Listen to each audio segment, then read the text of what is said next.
दुनिया का एक फार्मूला है कि बगैर किसी के बनाए कोई चीज नहीं बनती, खुद से कोई चीज नहीं बनती। तो यकीनन हमें भी किसी ने बनाया ही तो है। हम छोटी सी छोटी चीज को देखते हैं, उनको कोई बनाता है, खुद से कोई चीज नहीं बनती।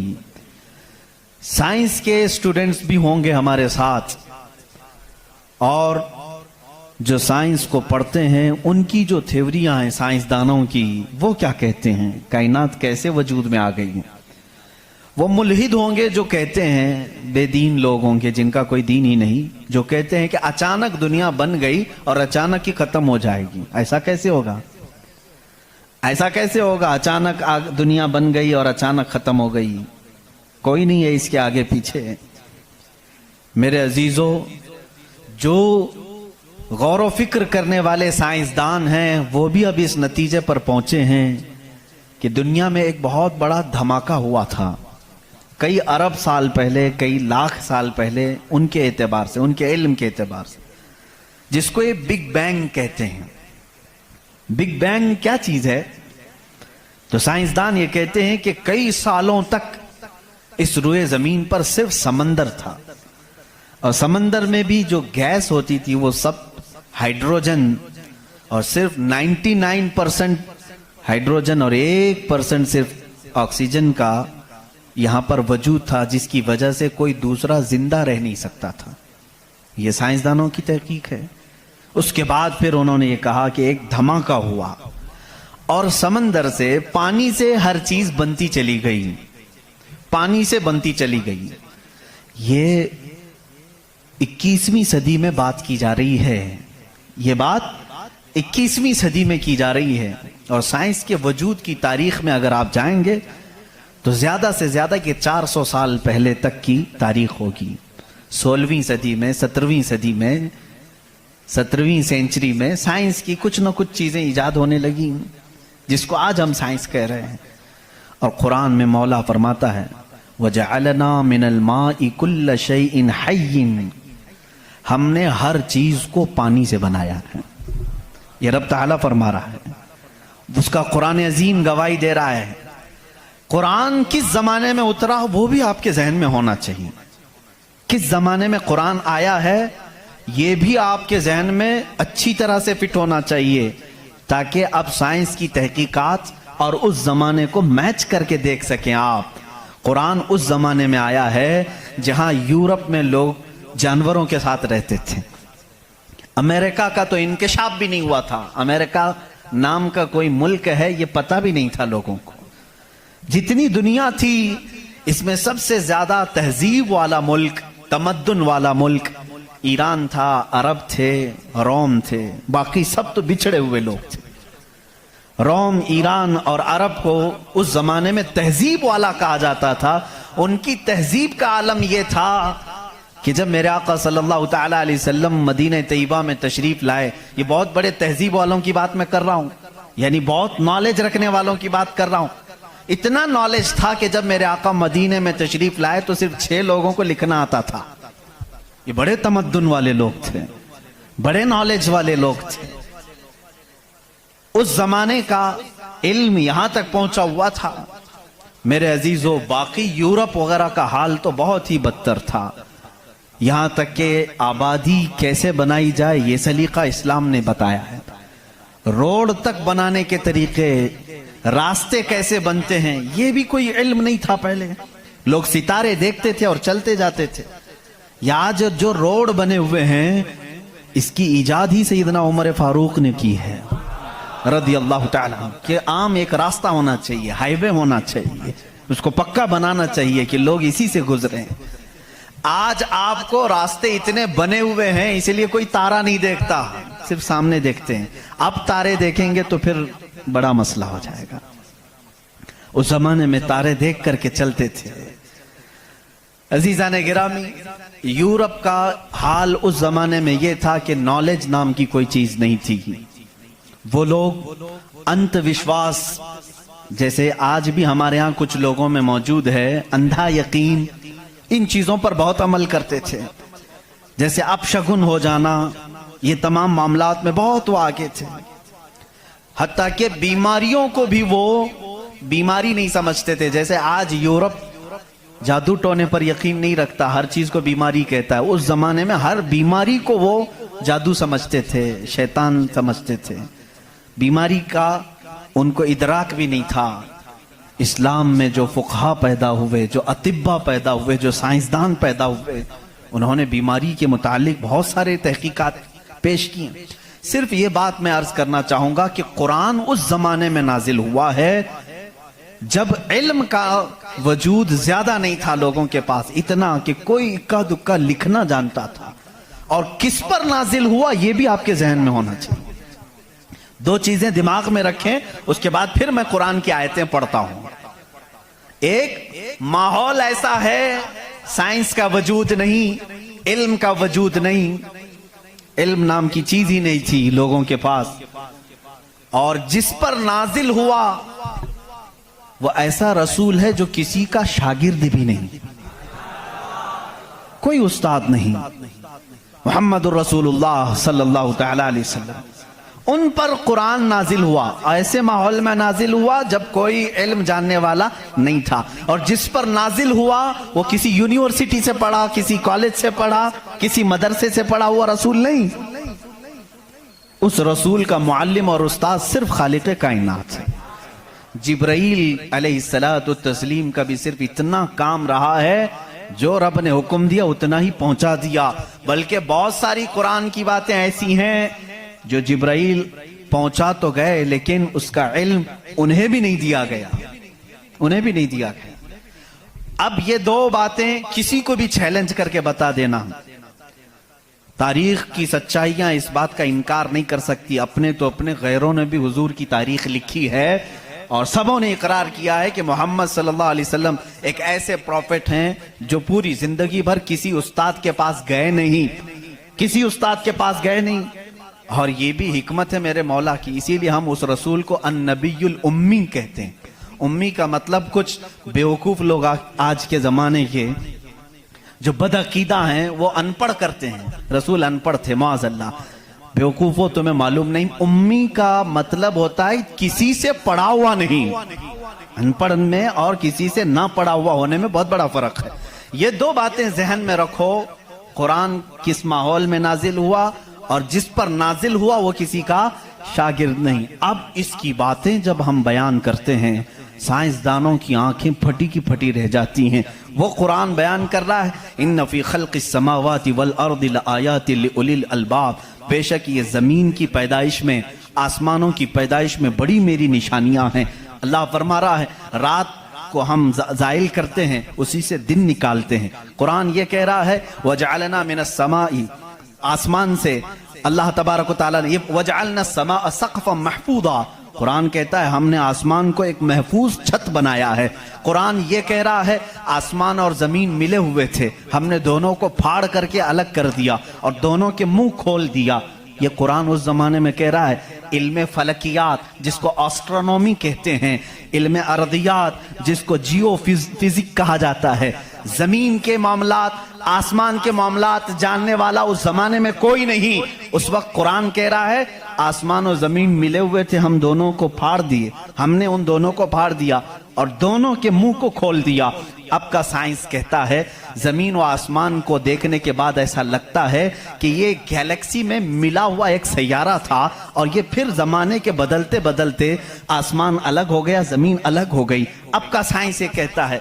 और फिर ये बंद नहीं है, जैसे हमारी छत बंद है, ऊपर से पानी डालो तो नीचे कुछ नहीं आएगा, नीचे के फर्शी भी बंद है, नीचे जमीन से कोई चीज यहाँ मस्जिद में नहीं निकलेगी। साइंस अब ये कह रहा है आसमान में जगह जगह सुराख हैं, मुंह खुला हुआ है, जमीन में भी जगह जगह सुराख हैं, दिखने वाले नहीं, ये खुला हुआ है। इसका मतलब मैं भी समझ नहीं पाया था, आसमान खुला हुआ है, जमीन खुला हुआ, मुंह खुला हुआ है, क्या मतलब? कहा कि अल्लाह ताला जब चाहे आसमानों पर पानी डाले तो अपना मुंह खोलता है, बारिश बरसती है, और जमीन का मुंह खुला है। इसका मतलब यह है तुम जहां पर भी, जितनी गहराई में भी जमीन के बीज डालो, इसका मुंह खुला है, वो सीना फाड़ कर बाहर आता है। अगर जमीन बंद होती तो कोई चीज जमीन से बाहर नहीं निकलती, जमीन से कोई चीज बाहर निकलती है, इसका मतलब है कि इनके मुंह खुले हुए हैं। साइंस ने अब भी कहा कि आसमान का मुंह खुला हुआ है, जमीन का मुंह खुला हुआ है।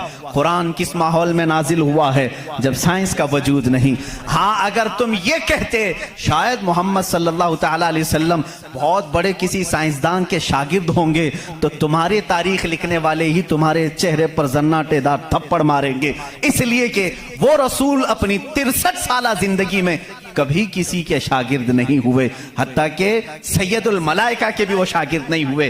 कुरान यही कह रहा है, जमीन की पैदाइश में, आसमान की पैदाइश में मेरी निशानियां हैं। अजीजा ने गिरामी, अब मैं वो निशानियां गिनाऊं, बहुत तवील वक्त दरकार है। कभी आपने महसूस किया कि आसमान अल्लाह की निशानी है? अल्लाह की निशानी है। देखिए, यहां सबसे बड़ी बात, कुरान में कई जगहों पर यह बात आई है, अफला तदब्बरून, अफला यतदब्बरून, अफला ताकिलून, अफला ततफक्करून। इसका मतलब होता है, क्यों तुम गौर व फिक्र नहीं करते? क्यों तुम सोचते नहीं? क्यों तुम तहकीक नहीं करते, रिसर्च नहीं करते? रब ताला बार बार ये फरमा रहा है। ये किसके लिए है? मैं उन लोगों के लिए कहता हूं जो एक खुदा को छोड़कर करोड़ों के सामने झुक रहे हैं। मैं उनसे कहता हूं, तुम सोचते क्यों नहीं? कौन है तुम्हें पैदा किया है? कौन है जो तुम्हें बनाया है? कुरान दावत दे रहा है उनको सोचने की। मेरा यकीन ये कहता है, जो भी इंसान इस कायनात में है, अल्लाह ने उसे इतनी अक्ल जरूर अता की है कि अगर वो सोचने पर आ जाए तो अपने रब तक जरूर पहुंचेगा। अगर वो गौर व फिक्र करने पर आ जाए तो झूठे खुदाओं को छोड़ देगा। एक सहाबी हैं, हुजूर सल्लल्लाहु ताला अलैहि वसल्लम पर ईमान लाने के बाद वो कहते हैं, हुजूर अय्याम जिहालत में हमारे से दो ऐसे मामलात हुए, एक वाकया याद करता हूं तो रोना आता है और एक वाकया याद करता हूं तो हंसी आती है। जिहालत में हम कुछ ऐसे काम करते थे इस्लाम लाने से पहले कि कुछ एक वाकया ऐसा है कि हम रो पड़ते हैं याद आती है तो, और एक वाकया ऐसा है कि वो याद आती है तो हंस पड़ते हैं। हुजूर ने पूछा, वो दोनों क्या है? उन्होंने कहा, जिहालत में जब हमारे घर बेटी पैदा होती तो हम उसका गला मरोड़ कर दफन कर देते थे। हमने अपने हाथों से कई बच्चियों को दफन किया। वो जब भी याद आता है तो रो पड़ते हैं, रोना आता है। हंसी किस बात पर आती है? वो कहते हैं, हम जब सफर पर निकलते थे तो हमारे जो खुदा होते थे उनको आटे का बना लेते थे हम। वैसे तो मिट्टी का बनाते हैं और फिर पानी में डुबोते हैं। उनकी ज़ुर्रियत आज भी मौजूद है। अरब वालों में अगर मैं बयान करूं कि हाथों से खुदा बनाए जाते हैं तो उन्हें यकीन नहीं आता। हिंदुस्तान वालों को बहुत जल्दी यकीन आएगा। तो वो सहाबी कहते हैं, हम आटे के बनाते थे। उनके जो खुदा होते थे वो आटे के बनाते थे, क्योंकि मिट्टी का, पत्थर का उठाकर लेकर जाने में बोझल होता था, वजन होता था। इतने बड़े खुदा को कहां लेकर के घूमते रहे। वो साहब ही कहते हैं, हम आटे का बना कर ले जाते। फिर हंसी किस बात पर आती है? कहते हैं, अगर सफर में ज्यादा भूख लगती, कभी उसका हाथ तोड़ के खा लेते थे, कभी उसका पेट काट के खा लेते थे, क्योंकि आटे ही का था। आज भी लोग करते हैं, शक्कर का बनाते हैं। बहरहाल, तो वो सहाबी कहते हैं, मुझे अय्याम जिहालत की ये बातें याद आती हैं तो मैं हंस पड़ता हूं। खैर, मैं और तफसील में नहीं जाऊंगा। अजीजा ने गिरामी, गौर व फिक्र करने की जिसके अंदर आदत होगी, वो अंधविश्वास, सिर्फ फैले हुए बेयकीनी पर ईमान नहीं लाएगा। आज भी बहुत सारे ऐसे न्यूट्रल किस्म के लोग हैं जो मुसलमान नहीं हैं, मैं जानता हूं उनको। वो खुद आइडल वर्शिपर्स नहीं हैं। वो खुद इस बात का इनकार करते हैं कि अपने हाथों से बनाई हुई चीज की इबादत कैसे की जाए। हम उस पावर को मानते हैं जो हमारी आंखों में नहीं आता मगर हम सबको देख रहा है। ऐसे लोग भी हैं। हाँ, अगर कोई इस तरह का मुआहिद है, वो अल्लाह की वहदानियत को तस्लीम करता है, तो उसके हिदायत की भी उम्मीद है। मैं ये कह रहा था, आसमानों और जमीनों में अल्लाह ने फरमाया मेरी निशानियां हैं। गौर व फिक्र करना चाहिए। निशानी कैसे? पूरी दुनिया के बहुत तरक्की याफ्ता साइंस से मेरा ये चैलेंज है, मेरी ये बात का ये चैलेंज है। बहुत तुमने तरक्की की, लेकिन एक ऐसी छत बना करके दिखाओ जिसका कोई पिल्लर ना हो। हवा में छत कायम करके दिखाओ, और वो भी इतनी मोटी होनी चाहिए, इतनी मोटी कि जिसके बारे में हुजूर अकरम सल्लल्लाहु अलैहि वसल्लम ने फरमाया कि उसकी मोटाई 500 साल अगर कोई घोड़ा दौड़े तो तय ना हो पाए। वो आसमान की मोटाई। मैं उतनी मोटाई की बात नहीं करता हूं, 1 किलोमीटर चौड़ी ही कोई बना करके दिखा दें। साइंस हमारा बहुत तरक्की कर चुका है, नहीं बना सकोगे। लेकिन कायनात की इस पूरी जमीन पर अल्लाह रब्बुल इज्जत ने एक छत हमारे सरों पर रखी है, और सबको मालूम है वो छत कैसी है, बगैर पिल्लर वाली। कहीं उसको सुतून देखा आपने? अल्लाहुल्लज़ी रफ़अस समावाति बिगैरि अमदिन तरौनहा। कुरान कहता है वो अल्लाह ही है जिसने बगैर सुतून के आसमानों को बनाया, और तुम भी उसको देख रहे हो। कुरान चैलेंज कर रहा है, तुम भी उसे देख रहे हो। और हैरत की बात यह है, हमारे पिल्लर वाली छत के बारे में तो यकीन होगा अब ये गिरेगी नहीं, लेकिन अगर ये तड़कने लगे, कहीं से आवाजें आने लगे, हम भाग करके कौन सी छत के नीचे जाते हैं? पिल्लर वाली छत से हमको खौफ लगता है आजकल गिर ना जाए, और पनाह लेने के लिए उस छत के नीचे जाते हैं जिसका कोई पिल्लर ही नहीं। अल्लाह की निशानियां हैं इसमें। अल्लाह रब्बुल इज्जत फरमाता है तुम देख रहे हो इन आसमानों को हमने कैसे कायम किया है। अब इसकी तहकीकात जो एस्ट्रोनॉमी पढ़े हुए हैं वो जानते होंगे। इल्म फलकियात उसको कहते हैं, आसमानों का इल्म। ये भी अभी सबको पूरा हासिल नहीं हो सका। जो हमारी नजरों में नजर आ रहा है ये तो धुआं है, बादल है। आसमान तक पहुंचने के लिए पता नहीं कितना सफर। और इसमें अल्लाह रब्बुल इज्जत ने सितारों के एक ऐसे झुरमुट को रखा है। आसमान कितना चौड़ा है, कितना लंबा है, गेस कर सकते हैं हम? कभी गेस करेंगे आप? मैं सिर्फ एक हिसाब बताता हूं। उस आसमान में अल्लाह ताला फरमाता है कुल्लुन फी फलकिन यस्बहून। सूरज, चांद, जितने भी गैलेक्सी के स्टार्स हैं, तारे हैं, ये सब आसमान में तैर रहे हैं। अल्लाह फरमा रहा है, सूरह यासीन की आयत है, ये सब आसमान में तैर रहे हैं, लटक रहे हैं। अच्छा, जिस पर लटक रहे हैं जाहिर सी बात है वो बड़ा होना चाहिए। अब वो कितना बड़ा होगा? वो छत की चादर कितनी बड़ी जिस पे सूरज भी लटक रहा है, चांद भी लटक रहा है। हमने साइज पूछा साइंसदानों से, साइज पूछा कि ये कितने बड़े बड़े हैं जो आसमान में लटक रहे हैं। तो उन्होंने कहा सबसे करीब जो हमारा सितारा है, सैयारा है, जमीन से जो सबसे करीब सैयारा है वो चांद है। और सूरज का क्या हाल है? कहा सूरज जमीन से 13 लाख गुना बड़ा है। 13 लाख गुना बड़ा। अब यहां हमारी अकलें शशदर हो जाती हैं, किसी के पास कैलकुलेटर भी नहीं, कितना हिसाब करें। 13 लाख गुना बड़ा जमीन से, हमारे तस्वुर में नहीं आता। वो कहां लटक रहा है? आसमान में। चांद इससे 50 गुना बड़ा है जमीन से, वो कहां है? आसमान में। अच्छा, इतना ही नहीं, ये गैलेक्सी के अंदर सूरज से 50 गुना बड़े इतने सैयारे हैं कि जिनमें से सिर्फ अभी 40% का दरियाफ्त की जा चुकी है। बाकी 60% अभी तक साइंसदानों को पता ही नहीं। सूरज से 50 गुना बड़े सैयारे और मौजूद हैं। पूछा ये सब कहां है? ये भी आसमान में है। इसीलिए मेरे मौला ने फरमाया बेशक आसमानों की पैदाइश में उसकी बड़ी निशानियां हैं। अब मेरे अजीजों, आओ, तुम्हें अपने घर की छत डालने के लिए कितने दिन लगते हैं, कितने वर्कर लगते हैं, कितने मजदूर लगते हैं, क्या क्या इसके लिए सामान लगते हैं, ये सब तुम्हें मालूम है जिन्होंने छतें डाली। अब इतनी बड़ी छत जिसने कायम की है, जिसमें लाखों गुना बड़ा जमीन से सूरज भी है, चांद भी है, गैलेक्सी के और स्टार्स हैं, वो खुदा फरमा रहा है आसमान को, जमीन को किस तरह से उसने बनाया। कुरान में है सिर्फ 6 दिन में इन दोनों की पैदाइश हुई। उससे भी बल्कि अल्लाह ताला फरमाता वजअल अर्द फी यौमैन। अल्लाह ने जमीन को 2 दिन में पैदा फरमाया, आसमान को। और इसमें जितनी सजावट है, सजावट क्या है? ये पूरे समंदर को रब फरमा रहा है वो जमीन की जीनत है। जितने दरख्त हैं वो जमीन की जीनत हैं। और आसमान की जीनत क्या है? चांद है, सूरज है, सितारे हैं। ये सब 4 दिन में बने। कुल 6 दिन में इनकी पैदाइश हुई है। कुल 6 दिन में इनकी पैदाइश हुई है। मियाँ हमारी दुकान नहीं बनती 6 दिन में। और वो खालिक कायनात फरमा रहा है 6 दिन में इस पूरी कायनात के जमीन और आसमान की पैदाइश हुई। तो क्या ये अल्लाह रब्बुल इज्जत की निशानियां नहीं है?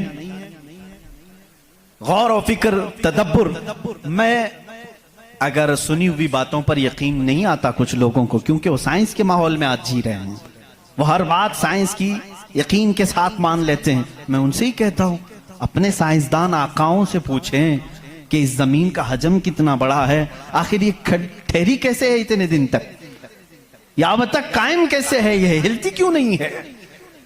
अच्छा, उसके बाद रब ताला फरमाता है हमने इस जमीन को पानी पर बिछाया है। ऐ अल्लाह, तेरे अजायब कुदरत अजीब दर अजीब हैं, कितने अजीब हैं। आपसे मैं कहता हूं, हौज में या मस्जिद का भी हौज है, जाओ एक चादर उसके ऊपर बिछाओ, टॉवेल लेकर के बिछाओ, कितनी देर तक वो पानी पर खड़ा रहेगा। टॉवेल, चादर, इसकी मोटाई कितनी है, बहुत पतली सी है, वो एमएम में आएगी, लेकिन वो आपके इस पानी पर ठहर नहीं सकती। अगर आप कहें मोटी चीज में बिछाऊं, मोटी चीज बिछा करके दिखाओ, कितनी देर वो रुक सकेगी, नहीं रुक सकेगी। और ये अल्लाह ने कुरान में फरमाया हमने पानी पर जमीन को बिछाया, और इसका इनकार साइंस भी नहीं कर रही है। साइंस भी यही कहती है जमीन को जितनी जगह से खोदा जाए पानी ही है। हम भी तो बोरवेल जो निकालते हैं, जमीन को खोदने के बाद पानी आता है। अब पानी पर इस जमीन को बिछाया रब तबारक व तआला ने, कितना वजन ये उठाई हुई है, कितना वजन उठाई हुई है। सबसे बड़ा वजन तो उन मुशरिकीन का है जो उस रब को नहीं मानते हैं। ये धरती का बोझ इनको कहते हैं, ये सबको उठाई हुई है, पता नहीं कितने करोड़ों टन इस पर वजन है ये, लेकिन कभी भी हिलती हुई नजर नहीं आती। लेकिन उसको भी कुरान में अल्लाह फरमा रहा है हमने इस जमीन को हिलने से रोकने के लिए जगह जगह पर पहाड़ों को मेख बनाकर गाड़ दिया। वल जिबाल औतादा, और पहाड़ों को हमने मेख बनाकर गाड़ दिया है। अब इसकी तहकीक इस जमाने में, मैंने अपने पढ़ने के जमाने में इसकी एक तहकीक अपने उस्ताद के पास पढ़ी थी। सफा मरवा के बारे में इख्तिलाफ चल रहा था। सऊदी यहूदी हुकूमत ने सफा मरवा को पूरी तौर पर ख़त्म करने की नापाक कोशिश की और अलग से उन्होंने मसआ बनाया सही करने का। तो इख्तिलाफ उलमा में था कि इन्होंने ज़्यादा चौड़ा कर दिया। उसी ज़माने में ये तहकीक हुई पहाड़ जो है इसका वजूद ज़मीन पर कैसा होता है। इन सऊदियों ने कहा पहाड़ ऐसा ऊपर शेप में ऐसा होता है, ट्रायंगल होता है, ऊपर से कोना होता है, नीचे चौड़ा होता है। इन सऊदियों ने कहा नीचे भी ये जड़ें छोड़ता है, फैलता हुआ जाता है, जैसे दरख्त ऊपर होता है और नीचे उसकी जड़ें फैली हुई होती हैं। तो इन्होंने कहा नीचे भी वो पहाड़ का हिस्सा है, इसलिए हमने बाजू में भी रास्ता बनाया ताकि सफा मरवा की सही अगर हो रही है तो वो पहाड़ों के बीच में ही हो रही है। मेरे उस्ताद गिरामी मिस्र के हैं, उन्होंने पूरी इस पर तहकीक के साथ किताब लिखी, चैलेंज किया, कहा पहाड़ों को अगर खोद करके देखो हमारा यकीन ये कहता है। उन्होंने बहुत सारे दलाइल से साबित किया पहाड़ ऊपर से जो इस तरह के शेप का होता है, ट्रायंगल ऊपर से, नीचे वो जड़ें नहीं छोड़ता बल्कि अंदर जाते जाते और बारीक हो जाता है, अंदर बारीक होते होते होते बहुत पतला होकर नीचे तक जाता है। मैंने पूछा नीचे कितनी अंदर तक है? उन्होंने कहा जो पहाड़ तुम्हें ऊपर दिख रहे हैं ये पहाड़ का 1% है, बाकी 99% पूरा नीचे होता है। ये पहाड़ों की ऊंचाई, ये पहाड़ों की जो ऊंचाई है ये 1% है, 99% पूरा नीचे होता है। हैरत में पड़ गए, इतना नीचे पहाड़ है। कहा यही तो बात है, क्या तुम दीवार में जब मेख ठोकते हो तो ऊपर कितना दिखता है और अंदर कितना रहता है? 2 इंच का अगर हम ले रहे हैं मेख और कील तो उसका मुंह सिर्फ ऊपर थोड़ा सा, वो भी एमएम में होगा, और 2 इंच तक अंदर वो दीवार में धंसा हुआ होगा।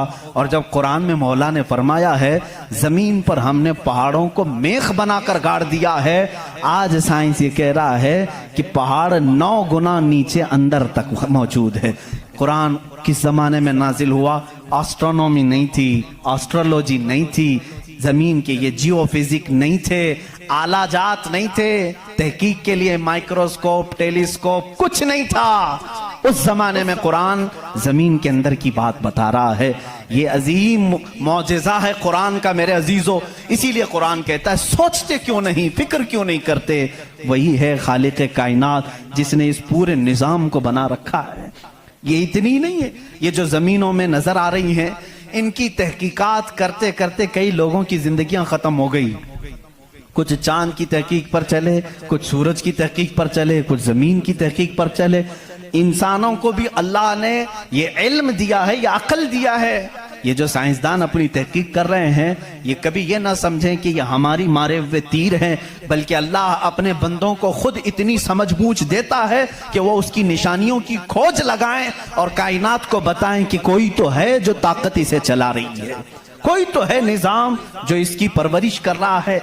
लेकिन ये धोखाबाज बन जाते हैं कुछ लोग कि वो तहकीक करके समझ तो जाते हैं, लेकिन बाद में जब उनको इल्म होता है कि इसके पीछे कोई ताकत है, वो बता नहीं पाते, इसलिए कि कुफ्र इनके दिलों में रच बस चुका है। आपको एक और साइंस के स्टूडेंट्स के लिए भी ये बात है।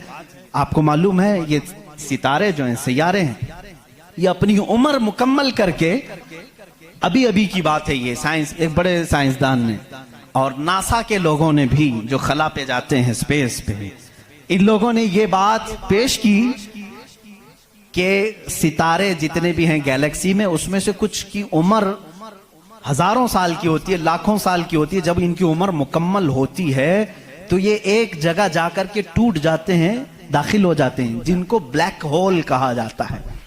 ब्लैक होल क्या है? साइंसदान कहते हैं उसकी तहकीक अभी तक नहीं हो सकी। एक बहुत बड़ा सुराख है, बहुत बड़ा सुराख, जिसमें ये सितारे जाकर के खत्म हो जाते हैं, इनकी जिंदगी यहां खत्म होती है। कहीं ये बातें आपको सूखी तो नहीं लग रही हैं? आज बहुत ही ज्यादा साइंस बोल रहे हैं।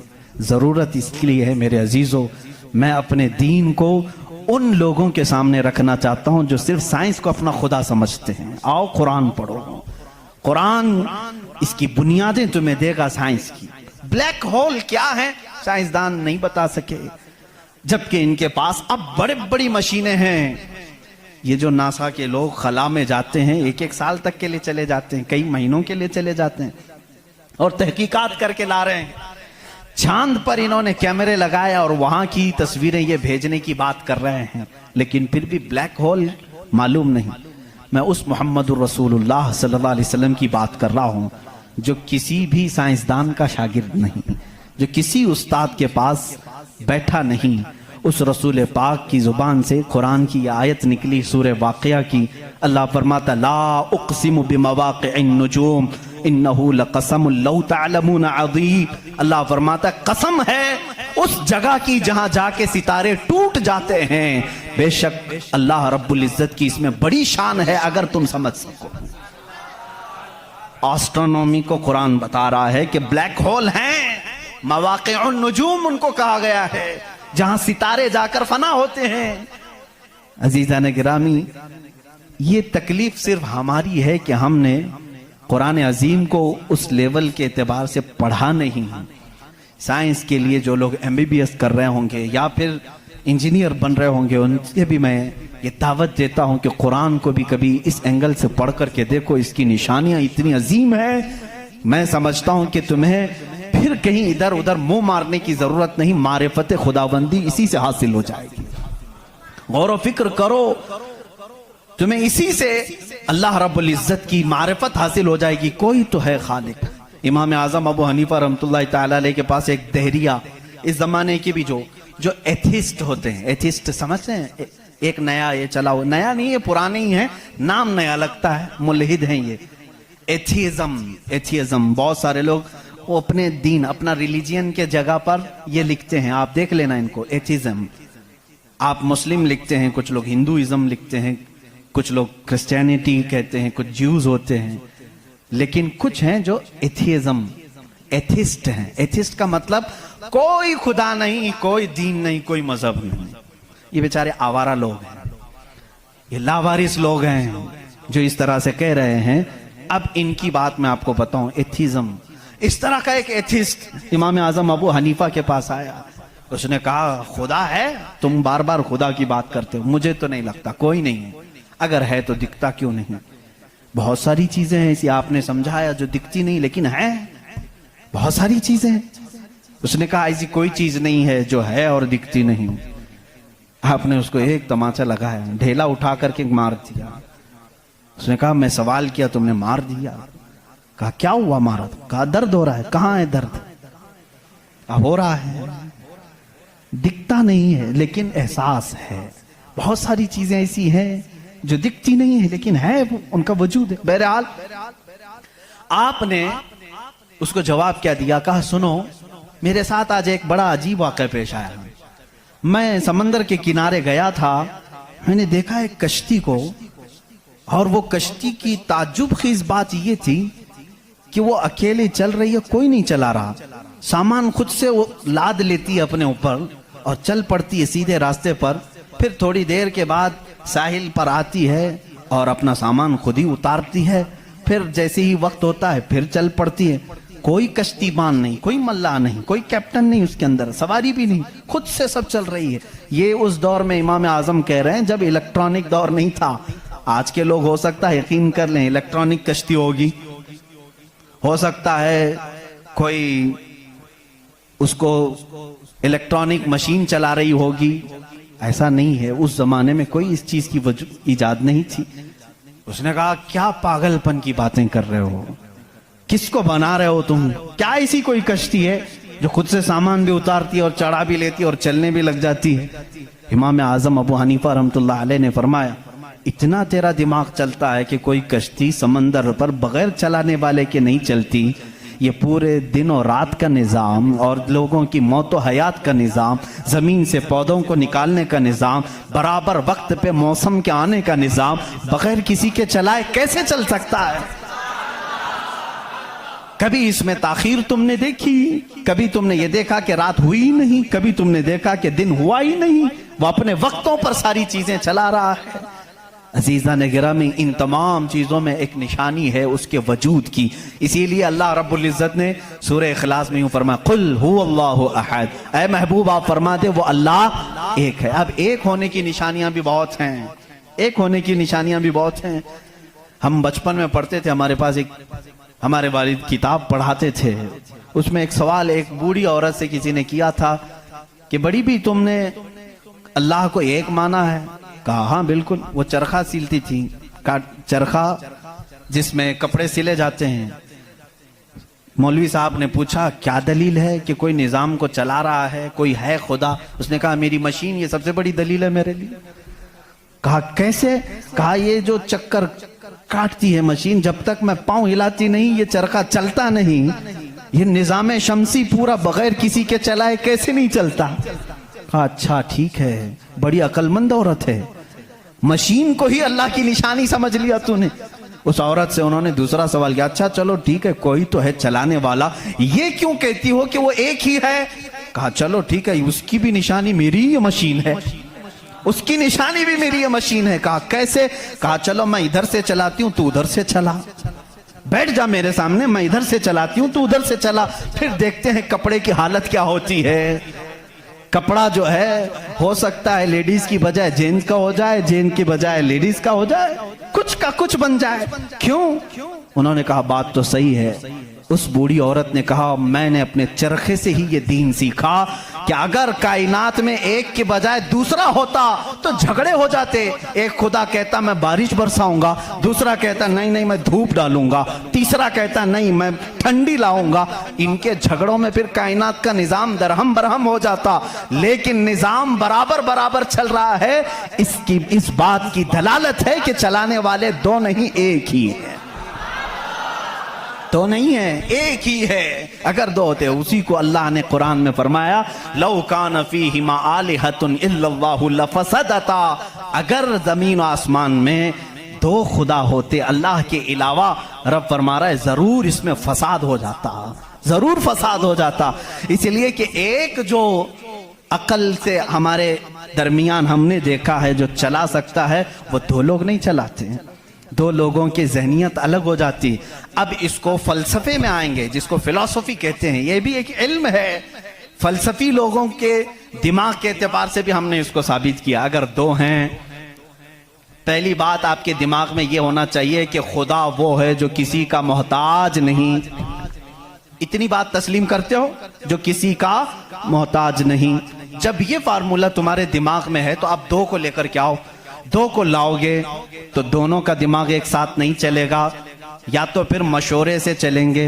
मशवरा करेगा तो एक दूसरे का मोहताज होगा, और जो मोहताज होगा वो खुदा नहीं होगा। मिसाल के तौर पर दोनों बैठे हैं, चलो आज मीटिंग करते हैं, कल बारिश करेंगे, तो जाहिर सी बात है एक ने दूसरे को पूछा तो पहला वाला दूसरे का मोहताज हुआ कि नहीं। अब खुदा के बारे में हमारा तस्वुर यह है, वो अपने कामों में किसी की शिराकत नहीं चाहता, कोई शरीक नहीं है उसका। अब अगर शरीक हो गया तो उसकी फजीलत कहां है? एक होने में जो फजीलत है वो दो में है नहीं। एक होने में जो फजीलत है वो दो में है नहीं। इसीलिए हम लाखों करोड़ों के सामने सर झुकाने वालों से कहते हैं मान लो एक ही को तस्लीम करो। इसलिए कि जितने अदियान हैं दुनिया में तकरीबन सबके यहाँ एक तस्वुर है खुदा का तस्वुर। सब एथिज्म को छोड़ करके मैं बाकी सब की बात करूं, हिंदुओं के नजरियात में भी खुदा का तस्वुर है, कोई तो है, एक भगवान के कुछ भी नाम लें। ईसाइयों के मजहब में यही हमारे रब्बे जुल जलाल का तस्वुर है, खुदा का वो भी यकीन करते हैं। यहूदी भी खुदा को मानते हैं, सिखों के यहाँ भी है। तकरीबन दुनिया में जो भी रिलीजियस है, किसी मजहब को मानता है, उन सब मजहबों में खुदा का तस्वुर है। लेकिन अब ये झगड़ा है कि मानने में कौन खुदा है कौन नहीं है। यहां तक तो सब मुत्तफिक हैं, है कोई तो है, लेकिन यहां आकर के चूक जाते हैं कि किसको मानना चाहिए किसको नहीं। इसलिए मेरे अजीजों, इस्लाम ने वो निशानियां रब्बे जुल जलाल के वाहिद होने की और उसके ताकतवर होने की रखी हैं जिसको आज तक दुनिया इनकार नहीं कर सकी, और कुरान के इस मौजज़े को आज तक कोई चैलेंज नहीं कर सका। मैं साइंसदानों से भी कहता हूं, आपको एक बात ये भी मैं बता दूं, अभी 18वीं सदी की बात है। 18वीं सदी में अमेरिका का सफर करने वाले एक साइंसदान ने एक नई चीज का इंकिशाफ किया। अटलांटिक ओशियन में या समंदर के एक हिस्से में एक ऐसी जगह है जो बिल्कुल ही डार्क है, डार्क स्पेस उसको कहते हैं, यानी वहां रोशनी बिल्कुल नहीं, सूरज की एक किरण भी वहां नहीं आती, इतना वहां पर, इतनी वहां तारीकी है। ये कब? 18वीं सदी में, यानी आज से 200 साल पहले की बात है। उसने इंकिशाफ किया, दुनिया को बताया मैंने एक ऐसी जगह देखी, बहुत ही डार्क है, बहुत अंधेरा है। वो जब वापस आया तो उलमाए रब्बानीयीन ने सूरह नूर की कुरानी आयतें पढ़ी। अल्लाह फरमाता है कि इज़ा अखरज यदहु लम यकद यराह व मन लम यजअलिल्लाहु लहू नूरन फमा लहू मिन नूर। अल्लाह फरमाता है हमने कायनात में एक ऐसी जगह रखी है कि उस पे अंधेरियों पर अंधेरियां हैं, अगर तुम हाथ भी निकालोगे तो हाथ भी नजर नहीं आएगा, हाथ भी नजर नहीं आएगा। ये कहां का? ये इल्मुल बहर जिसको कहते हैं, समंदरों का इल्म रखने वाला, जो पूरी जिंदगी समंदरों की खोज में लगा दिया, वो ला करके बताया। उसने सोचा मैं बहुत बड़ा तीर मारा हूं, लेकिन जब बताया कुरान पढ़ने वालों ने कि ये तो कुरान में है, अल्लाह फरमा रहा है एक डार्क स्पेस है कायनात में जहां तुम हाथ भी निकालोगे तो नहीं नजर आएगा, इतना डार्क है। वो सटपटा गया, परेशान हुआ, मैं इसकी तहकीक करूंगा। ये कुरान में आई कैसे बात? सबसे पहला दुनिया का मैं इंकिशाफ करने वाला हूं, मैं इसको सबको बताने वाला पहला फर्स्ट आदमी मैं हूं। ये पहले से कहां से आ गई कुरान? फिर वही दो बातें मैं बताता हूं मेरे अजीजों। उसको भी यही झटका लगा कि ये कुरान उस जमाने में नाजिल हुआ जब साइंस का वजूद नहीं था, और उस पर नाजिल हुआ जिसको दुनिया में किसी ने सिखाया नहीं था। बाद में फिर उसने ये सोचा शायद हो सकता है प्रॉफेट मोहम्मद सल्लल्लाहु अलैहि वसल्लम समंदरों का सफर बहुत करते होंगे, उनके समंदरों के सफर में शायद कभी ये जगह आ गई होगी, इसलिए उन्होंने अपने मन से कुरान में ये लिख दिया होगा। उसने ये नतीजा निकाला। लेकिन दूसरे ही दिन उसे फिर बड़ा झटका ये लगा कि जब सीरत मुस्तफ़ा पढ़ा उसने, अल्लाह अकबर, हुजूर की 63 साला जिंदगी में आपने एक मर्तबा भी समंदर का सफर किया ही नहीं। ये बहुत बड़ा झटका लगा कि वो मोहम्मद सल्लल्लाहु अलैहि वसल्लम कभी पूरी जिंदगी में समंदर का सफर किए ही नहीं। मेरे अजीजों, इस बात में गलत फहमी में ना आना कि वह समंदरों को नहीं जानते थे। वो मेराज का सफर करने वाला रसूल समंदरों को जरूर जानता है, लेकिन ये हिकमत इलाही थी कि कभी समंदर के सफर करने का इत्तेफाक नहीं हुआ।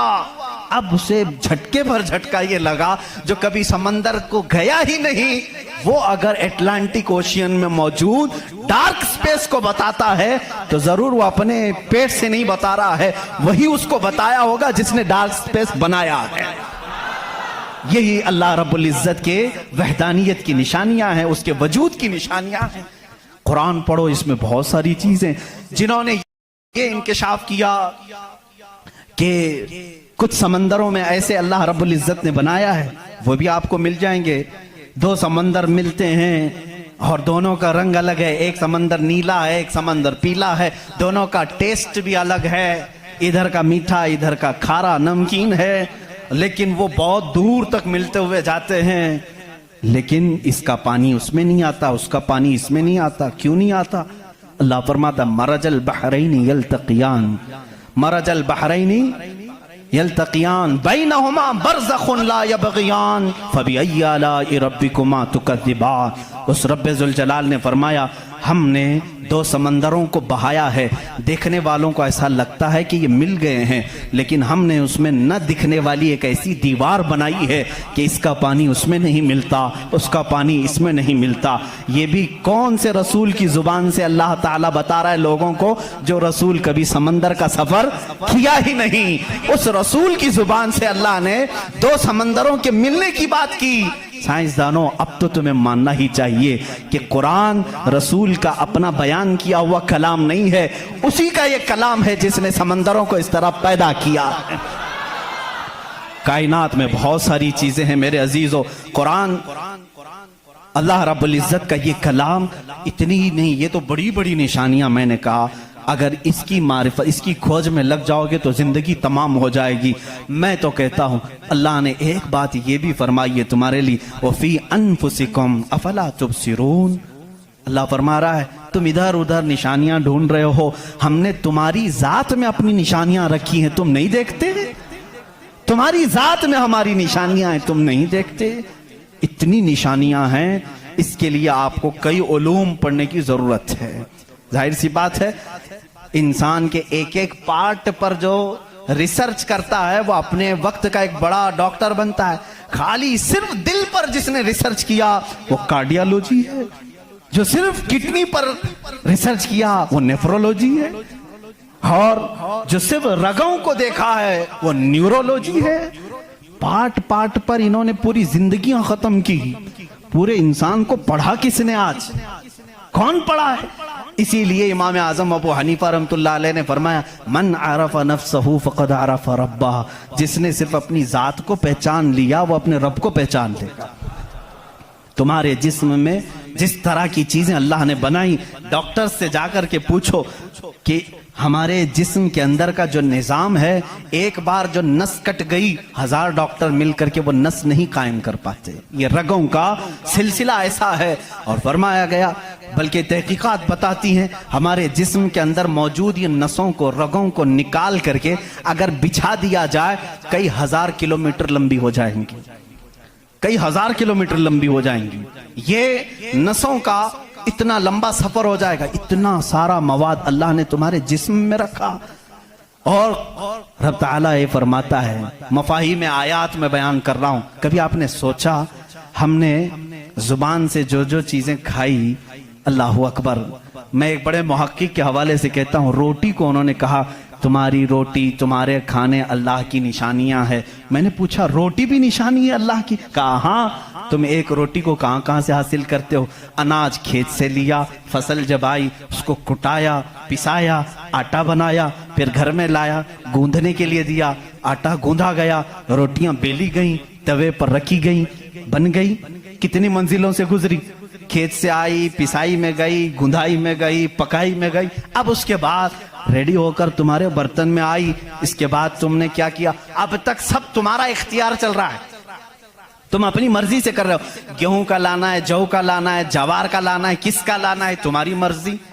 आटे से कितना गूंदना है, नरम गूंदना है, मोटा गूंदना है, तुम्हारी मर्जी। रोटी मोटी पकानी है, पतली पकानी है, तुम्हारी मर्जी। रोटी पक जाने के बाद 4 टुकड़े करने, 5 टुकड़े, 2 टुकड़े, तुम्हारी मर्जी। सब तुम्हारी मर्जी है। इसके बाद तुम चबा करके खा गए, उस रोटी को चबाकर खा गए, निगल गए।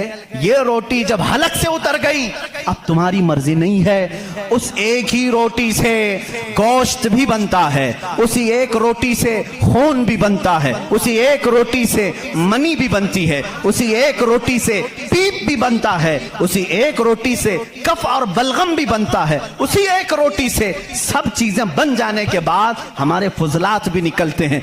मैं नहीं समझ पाया, ऐ मेरे अजीजों मुझे बताओ, एक रोटी लो, उसके एक टुकड़े से तुम गोश्त बना के दिखाओ, दूसरे टुकड़े से तुम खून बना के दिखाओ, तीसरे टुकड़े से तुम पीप बना के दिखाओ, चौथे टुकड़े से तुम बलगम बना के दिखाओ, नहीं कर सकोगे। इसलिए कि सिर्फ गूंदने पकने तक तुम्हारी मर्जी चलती है, हलक से नीचे उतर जाने के बाद खुदा कदीर और जब्बार का निजाम चलता है। तुम्हारे रिस्क में उसकी निशानियां हैं। कौन है जो बनाता है हमारे जिस्म के अंदर इस रोटी से हमारे जिस्म का हिस्सा? पूछो, जाकर किसी से भी पूछो, यह हमारा जिस्म मोटा ताजा गोश्त कैसे बन गया?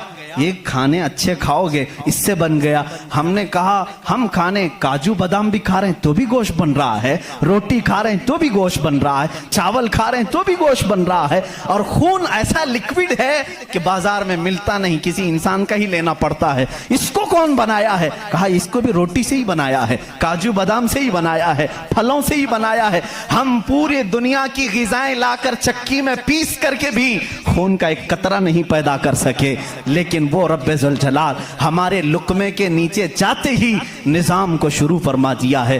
कैसा वो निजाम है, कैसा वो निजाम है ऐ मेरे अजीजों। इसीलिए मेरा मौला फरमाता है फी अनफुसिकुम अफला तुबसिरून, तुम्हारी जात में मेरी निशानियां हैं, क्यों तुम नहीं देखते, क्यों तुम नहीं देखते? आपको अगर मैं जातियात, नफ्सियात, तबईयात, ये जो उलूम हैं इस पर गुफ्तगू करूं तो एक बड़ा अलग टॉपिक हो जाएगा। अल्लाह ताला ने इस निजाम को कैसे बैलेंस रखा है जानते हैं आप? कभी आपको मालूम है हमारे कानों में एक अलाइनमेंट होता है, जैसे व्हील अलाइनमेंट करते हैं, हमारे दोनों कानों के बीच में एक कतरा छोटा सा अल्लाह ने रखा है, ये बैलेंस को बरकरार रखता है। जो सनकी होते हैं, जिनको कहते हैं पागल हो गया, झोले खाता रहता है, ये कौन लोग हैं जानते हैं आप? जिनको कभी कभार फीड्स आ जाती है, चलते चलते आड़े टेढ़े हो जाते हैं, ये कौन है? जिनका सिर्फ वो कानों के बीच का एक कतरा भी हिल गया, तुम्हारा बैलेंस नहीं बिगड़ जाएगा। तुम खड़े कैसे होते हो? 2 पैरों पर सीधे खड़े रहते हो, जब तक चाहो खड़े रहो, चलना चाहो तो सीधे चलते हो। अगर वो बैलेंस चूक गया, जैसे कार व्हील अलाइनमेंट छूटने से इधर उधर जाने लगेगी, तुम्हारे पैर लड़खड़ाने शुरू हो जाएंगे। इस एक हल्के कतरे से अल्लाह ने तुम्हारे पूरे वजूद को रखा है। तुम्हें टेढ़ा करने के लिए सिर्फ उस कतरे को जुम्बिश देने की जरूरत है, सिर्फ जुम्बिश देने की जरूरत है। मैंने साइंस की एक तहकीक पढ़ी, अल्लाह अकबर, हैरत होती है। उन्होंने ये तहकीक करके बताया, ये जो तुम्हारी पलकें झपकती हैं, खुलती भी हैं, झपकती भी हैं, जानते हैं आप ये कितनी हल्की हैं और किसी को एहसास भी नहीं होता कब झपकी कब खुली, किसी को एहसास नहीं होता। कहा इसके अंदर कौन सी ताकत है? क्या रबर है, मैग्नेट है, कैसे ये कैसे होती है? इसको एक साइंसदान ने कहा कि अगर किसी की पलक झपकना छूट जाए, नहीं झपक सकती, तो उसको बिल्डोजर से खींच के भी बंद नहीं कर सकोगे, इतनी ताकत लगा करके भी उसे बंद नहीं कर सकोगे, ऐसा फ्लेक्सिबल है, ऐसा रबर है। और अगर बंद हो गई तो खोल भी नहीं सकोगे, पूरी ताकत लगा के टूट के फट जाएगा ये पलक, खुलेगी नहीं, नहीं खुलेगी। झपक गई तो वही रह गई, खुली तो बंद नहीं होगी। पूरी दूसरी कोई भी अल्टरनेट ताकत से अगर तुम चाहो इसको बंद करना या खोलना, नहीं कर सकोगे। उन्होंने कहा बस हमारे इन पलकों में अल्लाह ताला ने एक हल्का सा रबर रखा है जो फ्लेक्सिबल है और बगैर तुम्हारे चाहे भी ये हिलती है, बंद होती है। और कहा कि अगर इन पलकों में ये झपकने और खुलने का मादा ये खत्म हो जाए, ये रबर, ये फ्लेक्सिबिलिटी खत्म हो जाए, तो वो इंसान पागल हो सकता है, बल्कि आंख न बंद होने की वजह से वो मर भी सकता है। वफ़ी अनफुसिकुम अफला तुबसिरून। हम इन तमाम नेमतों को समझ नहीं पाते, बल्कि दिन में हजारों बार झपकते हैं, खोलते हैं, एहसास नहीं है इस नेमत का। अगर ये बंद होना खत्म हो जाए या बंद हो गई, खुल ना सके, तो क्या कर ले जाओगे? कुछ नहीं कर सकोगे। बल्कि मेरे अजीजों, तुम्हारे जिस्म पर मौजूद ये रोंगटे, ये बाल भी अल्लाह की अलामत हैं, निशानियां हैं। जानते हो, बाल सब एक ही तरह के हैं, लेकिन अभी 2 ही दिन कबल मैं पढ़ रहा था, जहन क्या है जाता नहीं इन चीजों की तरफ, क्योंकि मामूल पे चल रहे होते हैं। एक साहब ने मुझसे सवाल किया कि हजरत, बाल जो है हमारी आंखों पे भी हैं, पलकों में, और ऊपर भवों पे, आईब्रो भी हैं, और बाल सर पे भी हैं और दीगर जगहों पर हैं। सर के बाल और दीगर जगहों के बाल बढ़ते हैं, ये बाल बढ़ते क्यों नहीं? बाल सेम है, बाल सेम है, ये बढ़ते नहीं, और ये बढ़ते ही रहते हैं, इनको जितना काटो बढ़ते ही रहते हैं। ऐसा क्या है? अल्लाह अकबर। उस दिन मुझे हैरत हुई, मैंने कभी इस चीज पर तवज्जो नहीं की, कभी नहीं सोचा। हो सकता है आपका जहन न गया हो। पढ़ने पर एक मुहक्किक ने यह भी लिखा है, देखने में ये सारे बाल एक तरह से हैं, इन बालों में सारी चीजें एक ही तरह की हैं, देखने में ये काले हैं तो वो भी काले हैं, कुव्वत भी इनकी सेम है, लेकिन अल्लाह रब्बुल इज्जत ने उन बालों में बढ़ने का खून रखा है, इन बालों में बढ़ने वाला खून आता तक नहीं है, आता तक नहीं। अजीजा ने गिरामी, उसकी ये निशानियां हैं बहुत सारी, इसकी तहकीकात फिर किसी मौके पर मैं अर्ज करूं। और पेट के अंदर मौजूद चीजें जो अपना निजाम खुद ब खुद चला रही हैं, नहीं चला सकोगे, नहीं चला सकोगे। दिल जितनी मर्तबा ये धड़कता है, इसके अंदर जो प्रेशर है, कहा गया है ये जो खून को दबा करके जिस्म में फैलाता है, इसके मुतालिक साइंस ये कहता है इतना प्रेशर है कि दुनिया में किसी फव्वारे पे, किसी फाउंटेन में इतना प्रेशर नहीं होगा जितना दिल में प्रेशर है। और ये इतनी तेजी से एक बार पंप करता है कि खून पूरे जिस्म में नाखून तक आ जाता है। एक बार के पंप पर, एक बार इस तरह दिल ने दबाया खून को बाहर, तो खून नाखून तक पहुंचता है, इतना प्रेशर उसके अंदर है। अमेरिका की एक लेबोरेटरी में एक पाकिस्तानी आलिम दीन गए थे, कार्डियोलॉजी थे वो डॉक्टर, वो एक आलिम को लेकर के गए, और कार्डियोलॉजी नहीं, रेडियोलॉजी भी गालिबन कुछ है, जिसमें आवाजें सुनने का आला होता है, एक मशीन होती है जिस्म के अंदर हरकत करने वाली हर आवाज को उसमें सुना जा सकता है। पलक आप झपकते हैं, आप सांस लेते हैं, तो इसकी आवाज कैसी होती है। तो उन्होंने कहा आज चलिए लेबोरेटरी में मैं आपको बताता हूं कि दिल की आवाज, हम तो यहां हाथ रखते हैं तो धक धक धक की आवाज आती है। तो उन्होंने कहा हम आपको इससे सुनाते हैं। एयरफोन लगाए गए, बड़ी बड़ी मशीनें थी, हल्की सी भी वहां पर हवा भी आती तो उसकी जोर आवाज आती है। वो एक लैब है। या आलिम दीन कहते हैं मैंने सुना दिल की आवाज। मैंने पूछा उस डॉक्टर से कि आपके हाँ हर आवाज का नाम लिखा गया है, दिल जो आवाज करता है इसका क्या नाम है आपके यहाँ?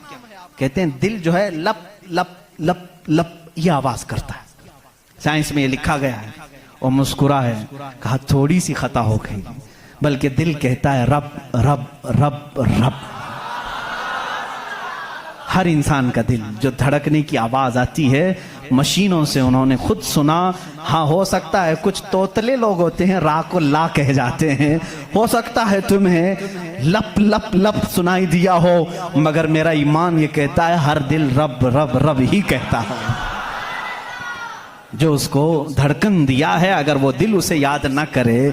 अजीज़ा ने गिरामी, कायनात की बहुत सारी चीज़ें उसकी निशानियां हैं, समंदरों में उसकी निशानियां हैं। आपको मालूम है समंदरों का इल्म, इल्मुल बहर जिनको मालूम है, जो गौते लगाते हैं, वो कहते हैं ज़मीन पर जितनी मखलूक़ात है इसके 10 गुना ज़्यादा मखलूक़ात समंदरों में मौजूद है। समंदरों में यहाँ जितने कीड़े देख रहे हो, कितने मकोड़े देख रहे हो, यहाँ जितने किस्म की मखलूक़ात आप देख रहे हैं, इसके 10 गुना ज्यादा मखलूक़ात समंदरों के अंदर है। कौन है जो उनके रिस्क का इंतजाम करता है? कौन है इनकी परवरिश पर? समंदरों का इल्म अलग है। कहते हैं हम अंदर जाते हैं तो उसके अंदर इतनी चीजें कि हर बार नई चीजें दिखती हैं। और उन्होंने कहा कि कई लाख किस्म की मछलियां गिन ली गई, लेकिन हर बार गोता लगाते हैं तो फिर नए रंग की मछली नजर आती है। इनको रंग देता कौन है उसके अंदर? अजीजा ने गिरामी, समंदरों के इल्म में लोगों ने कहा इसकी गहराइयों में क्या क्या मौजूद है। कुछ बातें तो अकल तस्लीम करती हैं, जैसे आपको मैंने कहा समंदर में मछलियां हैं, अंदर पेड़ पौधे भी हैं, आप सब तस्लीम करेंगे, होते होंगे, मखलूक़ात हैं, हाँ होते होंगे, सब होते होंगे। लेकिन एक कुरान के फरामीन तफासिर में यह कहा गया है समंदर के अंदर आग भी है। अब कहां से तस्लीम करोगे? समंदर के अंदर आग है, कैसे तस्लीम करोगे? जाहिर सी बात है तुम इनकार करोगे। पानी और आग हो ही नहीं सकता, और वो भी पानी हल्का फुल्का पानी नहीं, समंदर का जोशीला पानी। और यहां पर इस्लाम में ये बातें कही गई हैं कि समंदर के अंदर आग है। लेकिन ये दुनिया को उस वक्त नजर आ गया जब सुनामी आई थी। इंडोनेशिया में जो साहिल पर सुनामी की लहरें जिन्होंने देखी, जिसकी रफ्तार 2000 किलोमीटर पर आवर थी, 2000 किलोमीटर पर आवर की रफ्तार से वो पानी चल रहा था, और उसकी हाइट जो मौजों की वो 200 फीट ऊंची थी। 200 फीट ऊंची लहरें 1000 किलोमीटर पर आवर की रफ्तार से जब जा रही थी, तो मुशाहिदा करने वालों ने कहा जब वो लहरें चलती थी तो पीछे आग के शोले निकलते थे, समंदर में आग के शोले निकलते थे। आज साइंस इस बात को तस्लीम कर चुका है, समंदर में कई ऐसे पहाड़ हैं जो आतिशफिशा हैं, जिनको वोल्केनो कहा जाता है। आग उगलने वाले पहाड़ हैं, आग उगलने वाले पहाड़ हैं। वो कई महीनों में और सालों में अपने अंदर मौजूद आग को बाहर उगलते हैं, तो समंदर में तुग़यानी आ जाती है, समंदर के अंदर मौजों की भंवर आ जाती है। ये तमाम चीजें आज साइंस कह रहा है, मेरा मौला कुरान में इस चीज को बयान फरमा रहा है। जबकि फिर मैं आपको बता रहा हूं, कुरान उस माहौल में उतरा जब साइंस नहीं था, और उस रसूल पर उतरा जो समंदरों का सफर नहीं किया था।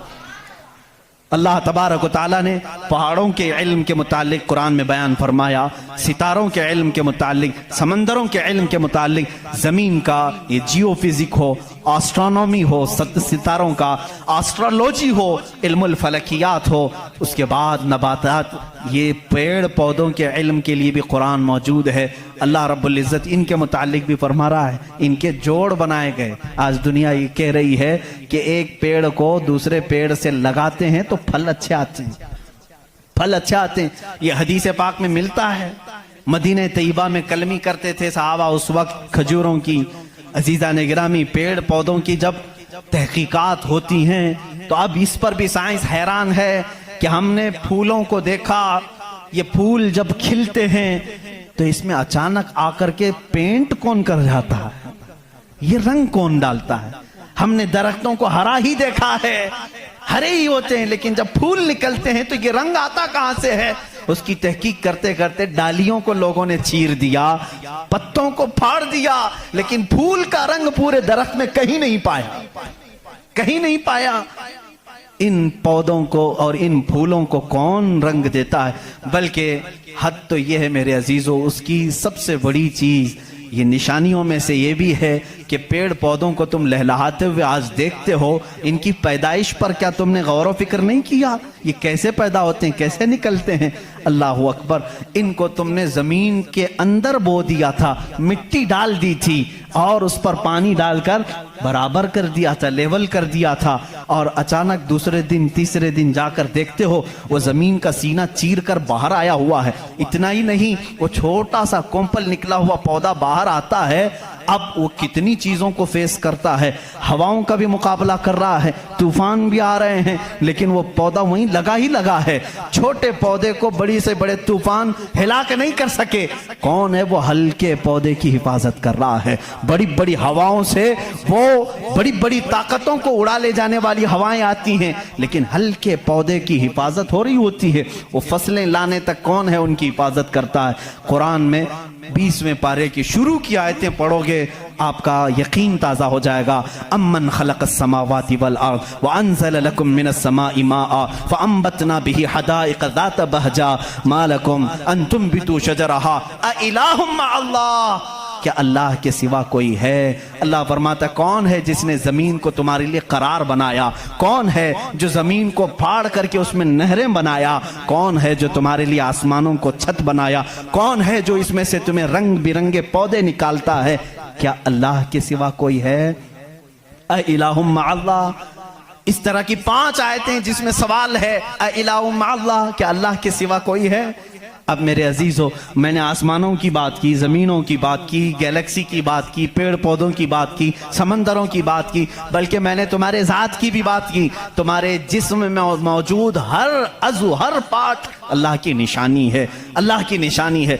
तुम में से कोई भी एक अज़ू दूसरा डुप्लीकेट बना नहीं सकता। बनेगा तो साफ नजर भी आएगा। आंख चाहे तो बकरे की लगा लो, लेकिन दिखाई कुछ भी नहीं देगा। इस आंख के अंदर जो चीज मौजूद है वो दूसरा इसकी कॉपी कर नहीं सकता। रोबोट तो बहुत बना लिए, लेकिन जीने वाला, फीलिंग रखने वाला इंसान दूसरा तख्लीक नहीं किया जा सका। बल्कि वो कुरान में अल्लाह चैलेंज कर रहा है, तुम तो इंसानों के अभी ये कह रहे हैं कि जनीन बनाए जा रहे हैं, यानी हम डुप्लीकेट इंसान बनाने की कोशिश कर रहे हैं।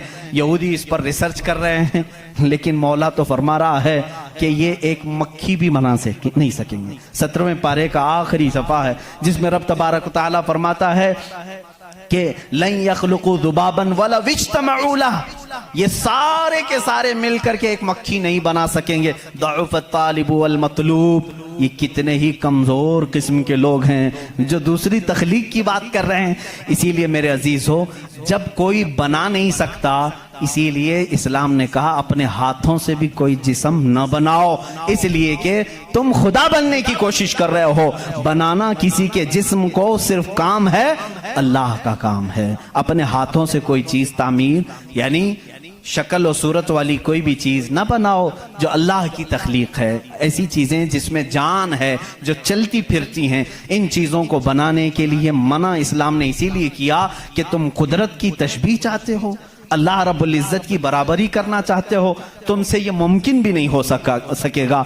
देखते हो आज हमारे यहाँ नाटक है, हमारे यहाँ लोगों का अंधविश्वास हम देख रहे हैं। बेवकूफ़ी की हद हो गई, हद हो गई आज भी कि लोग अपने हाथों से जिसको बनाए। मैं आपको बनाऊं, खुदा कौन है, तुम्हारा यकीन क्या होना चाहिए और दुनिया क्या चाहती है, मैं सबको खुलेआम मैसेज दे रहा हूँ, सबके लिए।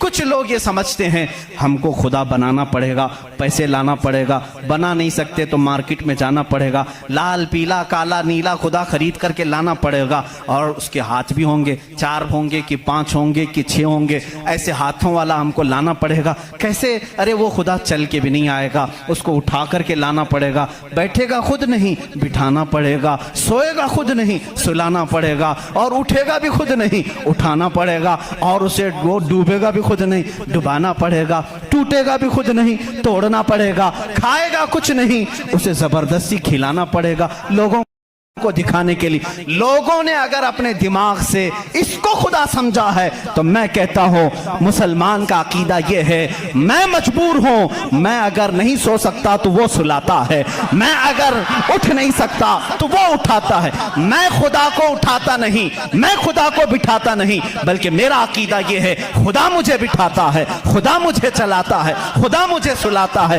खुदा मुझे खिलाता है, खुदा मुझे पिलाता है। जब मुझे भूख लगे तो वो खिलाता है, जब मैं नंगा हूं तो वो पहनाता है, जब मेरी जान चली जाए तो वो मेरा हिसाब करता है। हम उस खुदा की तस्लीम, उस खुदा का अकीदा रखते हैं कि हम मोहताज हैं, वो मालिक व मुख्तार है। अकीदा ये हो, अकीदा ये हो, अपने हाथों से बनाई हुई चीज को, अरे तुम्हें तो फख्र करना चाहिए, अरे आज तू खुदा बना बैठा है, उसे चल उसको फख्र से देखो, कहो अरे तू क्या खुदा है, मैं ही तो बनाया हूं तुझे। कभी बनाने वाला ये कह सकता है ना। और कोई आकर के, सारे लोग इबादत कर रहे हो, कोई आकर के सामने कह दिया सारे भक्तों के पास कि तुम इसको खुदा कह रहे हो, मैं तो लातों से गूंद के बनाया था इसको, मैं तो अपने हाथों से इसको बनाया, तो इज्जत क्या रहेगी। इसीलिए आपने देखा इस्लाम का अकीदा वहदानियत यह है, अकीदा खुदा यह है कि हमने आज तक करोड़ों मस्जिदें हैं, कभी हमने खुदा की जिस्म तो दूर की बात है, कोई शक्ल और तस्वीर भी मस्जिदों में नहीं रखी। क्यों? इसलिए कि अगर तस्वीर लगेगी कहीं खुदा की तो हम उसको खुदा तस्लीम ही नहीं करते, क्योंकि खुदा वो है जो किसी की आंख में आ नहीं सकता, और अगर किसी की आंख में आ गया तो वो खुदा हो नहीं सकता। जो आंख में आ गया वो खुदा हो नहीं सकता। सिर्फ और सिर्फ दुनिया में इस्लाम वो है जो बगैर देखे उसकी बारगाह में झुक जाता है।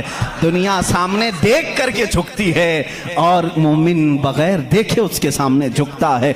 यही तुम्हारी सबसे बड़ी सिफत है ईमान वालों, जो कुरान कहता है युमिनून बिल गैब, ये वो बंदे हैं जो गैब पर ईमान लाते हैं।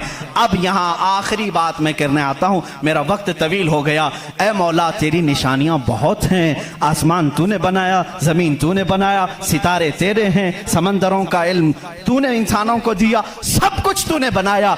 लेकिन मेरा अकीदा, मेरा विजदान ये कहता है एक कायनात में सबसे बड़ी अगर कोई निशानी है तो वह मोहम्मद रसूलुल्लाह की जात है। फिर भी इसीलिए कहा मक्का के वो कुफार पूरी कायनात के सबसे बड़े काफिर हैं कि अल्लाह की सबसे बड़ी निशानी को देख करके भी ईमान नहीं ला सके, इसलिए कि वो रसूल ही बजाते खुद अल्लाह की एक ऐसी निशानी है। चेहरा व दुहा है, जुल्फें व लैल है, और दस्ते मुबारका और गले का नरम और नाजुक अंदाज ये है कि इंसान देख करके हैरत में रह जाता था। मुस्तफ़ा करीम सल्लल्लाहु अलैहि वसल्लम की ज़ात पर जब मैं गुफ्तगू करूँगा इंशाअल्लाह ये बताऊंगा मेरे अजीजों कि कायनात में सबसे बड़ी निशानी मेरे नबी की ज़ात है, मेरे आका की ज़ात है। और ये भी आपको तस्लीम करना पड़ेगा, आज हम जो झुक रहे हैं मस्जिदों में बगैर खुदा को देखे हुए, किसने बताया कि खुदा है? अगर वो मोहम्मद ना होते तो हमको खुदा का इदराक भी ना होता। इसीलिए हम कहते हैं मैं मानता हूं अक्ल वालों मेरा मोहम्मद खुदा नहीं है, मगर दिलों में ये नक्श कर लो कि वो खुदा से जुदा नहीं है। वाखिर दावाना अनिल हम्दुलिल्लाहि रब्बिल